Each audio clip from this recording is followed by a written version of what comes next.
سو جب انسان کو تکلیف پہنچتی ہے تو ہمیں پکارنے لگتا ہے، پھر جب ہم اس کو اپنی طرف سے نعمت بخشتے ہیں تو کہتا ہے کہ یہ تو مجھے میرے علم و دانش کے سبب ملی ہے۔ نہیں، بلکہ وہ آزمائش ہے، مگر ان میں سے اکثر نہیں جانتے۔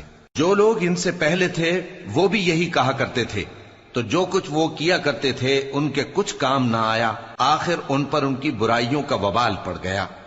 اور جو لوگ ان میں سے ظلم کرتے رہے ہیں ان پر بھی ان کے برے اعمال کا وبال عنقریب پڑے گا، اور وہ اللہ کو عاجز نہیں کر سکتے۔ کیا ان کو معلوم نہیں کہ اللہ ہی جس کے لیے چاہتا ہے رزق کو فراخ کر دیتا ہے اور جس کے لیے چاہتا ہے تنگ کر دیتا ہے؟ جو لوگ ایمان لاتے ہیں ان کے لیے اس میں بہت سی نشانیاں ہیں۔ اے پیغمبر، میری طرف سے لوگوں کو کہہ دو کہ اے میرے بندو، جنہوں نے اپنی جانوں پر زیادتی کی ہے، اللہ کی رحمت سے نا امید نہ ہونا۔ اللہ تو سب گناہوں کو بخش دیتا ہے، بے شک وہی تو ہے بڑا بخشنے والا، بڑا مہربان۔ اللہ ہی ہر چیز کا پیدا کرنے والا ہے اور وہی ہر چیز کا نگراں ہے۔ اسی کے پاس آسمانوں اور زمین کی کنجیاں ہیں، اور جنہوں نے اللہ کی آیتوں سے کفر کیا وہی نقصان اٹھانے والے ہیں۔ کہہ دو کہ اے نادانو، تو کیا تم مجھ سے یہ کہتے ہو کہ میں غیر اللہ کی پرستش کرنے لگوں؟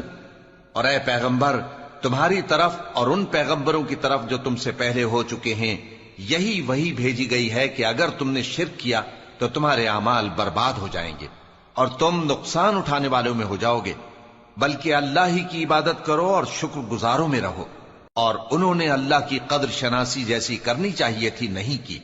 اور قیامت کے دن تمام زمین اس کی مٹھی میں ہوگی اور آسمان اس کے داہنے ہاتھ میں لپٹے ہوئے ہوں گے، اور وہ ان لوگوں کے شرک سے پاک ہے، بلند و برتر ہے۔ اور جب سور پھونکا جائے گا تو جو لوگ آسمانوں میں ہیں اور جو زمین میں ہیں سب بے ہوش ہو کر گر پڑیں گے مگر وہ جس کو اللہ چاہے۔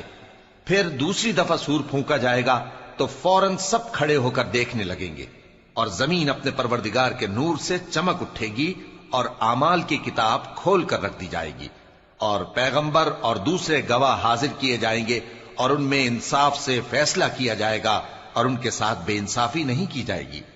اور جس شخص نے جو عمل کیا ہوگا اس کو اس کا پورا پورا بدلہ مل جائے گا، اور جو کچھ یہ کرتے ہیں اس کو سب کی خبر ہے۔ اور جو لوگ اپنے پروردگار سے ڈرتے ہیں ان کو گروہ گروہ کر کے بہشت کی طرف لے جایا جائے گا، یہاں تک کہ جب وہ اس کے پاس پہنچ جائیں گے اس حال میں کہ اس کے دروازے کھولے جا چکے ہوں گے، اور اس کے داروغہ ان سے کہیں گے کہ تم پر سلام ہو، تم بہت اچھے رہے، اب اس میں ہمیشہ کے لیے داخل ہو جاؤ۔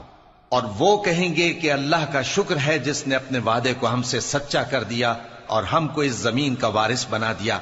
ہم بہشت میں جہاں چاہیں رہیں، تو اچھے عمل کرنے والوں کا بدلہ بھی کیسا خوب ہے۔